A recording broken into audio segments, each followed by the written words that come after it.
Hey, good day, everybody, and welcome to the Sunday edition of Inspiring Moments. You know, I love making these videos, and thank you all for your positive comments and all the many things that you've shared. Many of you got transparent with the last video that I did about where you are in your own inner psyche. And I want to let you know, I don't mean you're crazy. I wasn't doing that.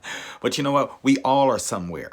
We're all traveling places internally as we look out into the world, as we look out to various things that are going on. We have different thoughts, and your thoughts are powerful.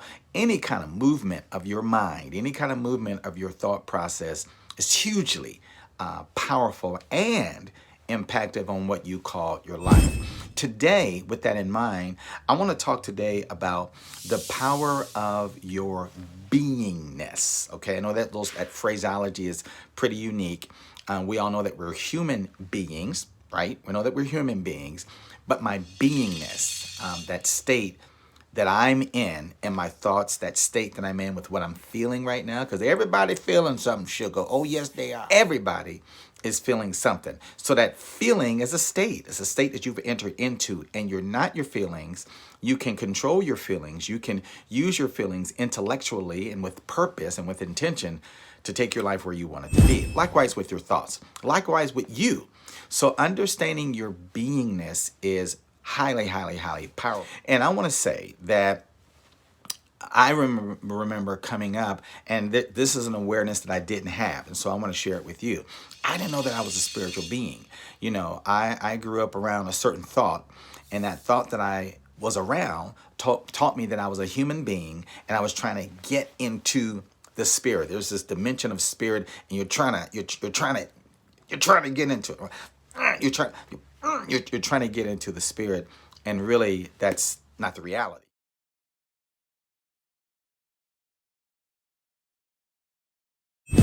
The reality is that I am a spirit being, and I'm living in a physical world, a physical experience, a materialistic phenomena called physical life. But the physical life is not who I am, and nor does the physical life make me. And that's real big to know, in a time like this, where everything right now is kind of shut down physically, is messing up a whole lot of people. A lot of people are like, what the beep, beep, beep, beep, beep, beep, beep, beep, beep, beep, beep is going on? Because I can't move physically. Very true. You can't move as much as you want physically. You can go outside. You can go for wherever you are. I mean, I don't know the rules. I don't tell your governor or your priest or president or any of those people. I'm saying not to obey the laws. But you can travel in your mind. And if you ever travel in your mind, that's powerful. You can go places in your mind that you will eventually end up in physically because you first moved your awareness. You first moved your mind into a particular experience. And the first place that anything ever takes place in what we call life is in the mind. The mind is powerful.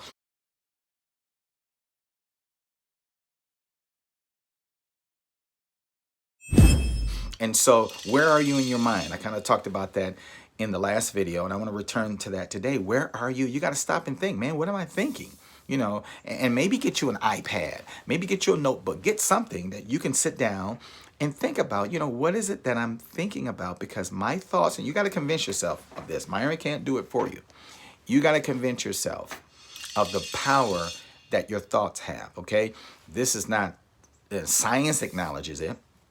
But this is not anything that's so crazy. I don't know. I'm not getting into that. You've been thinking your whole life. Now all of a sudden you want to get into examining. I thought, oh, I'm not into that. I don't know.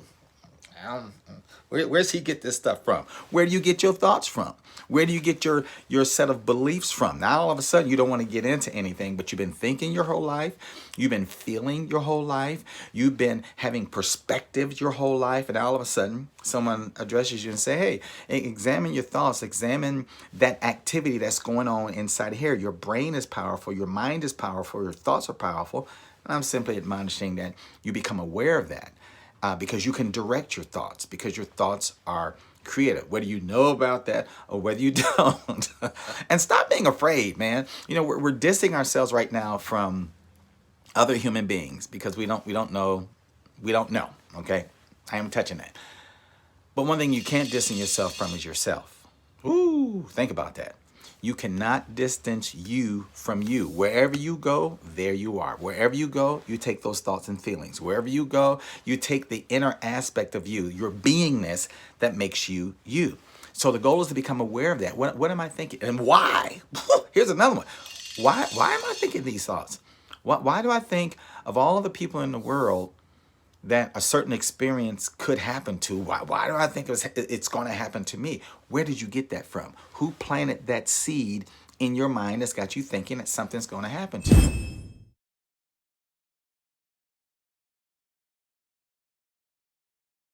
So these inspiring moments is to help you navigate through this thing called you, not life.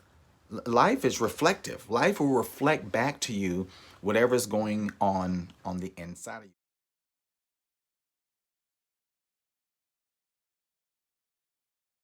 Man, know thyself is something that Socrates said eons ago. That's philosophy. Well, I'm not into philosophy. I'm staying away from that. Okay, but you can't stay away from you. And what are you doing with this thing called you? You can stay away from philosophy.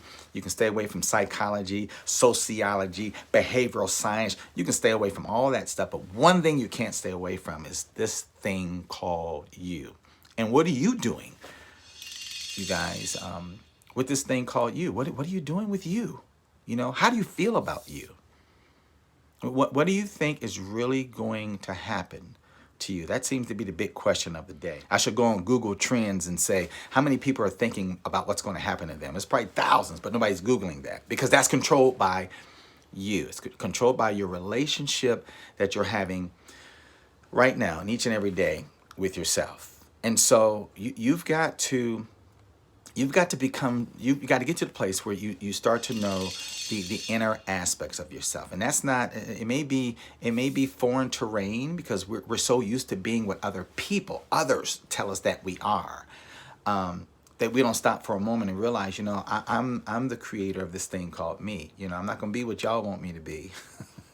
Y'all get to see what I've chosen to be. You know, the me that I am is up to me. It's not up to other people. You can put a label on me all day. You know, they've got a lot of people out there in the world that have a lot of different thoughts about people with curly hair, people with straight hair, you know, tall people, short people, voluptuous people, skinny people. All these thoughts. Oh, they got all these thoughts about other people.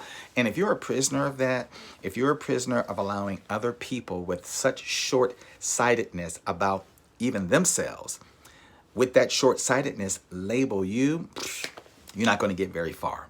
And so your thought about yourself, you want to expand that. You want to open it up. You want to stretch it out. Why can't I be the next big thing that happens in my life? Why do I have to wait for a person to validate me? Why do I have to wait for somebody to say, hey, John, George, Jimmy, Jake, you the man? You don't have to wait for that. You tell yourself that because that is actually locked up in the treasure house of your beingness. You're the next great thing that's going to happen in your life. So I'm going to conclude today with saying that you want to get to the core of your being. You know, there's a lot of ways you can do that. I'm not advocating anything other than self-discovery. How about that? Man, know thyself, as Socrates said. Man, discover thyself. You guys hang with me with these videos. Go back and watch them again and again and pay attention to the type of thoughts that they engender in you, because they will help you unravel yourself from the thoughts of others and the thoughts of this society and the thoughts of your family and the thoughts of your exes and your thoughts of your neighbors, and it'll help you enter into, let me go this way, not this way. It'll help you enter into the magnificence that lies on the inside of you, which is called you. I'll talk to you guys again soon.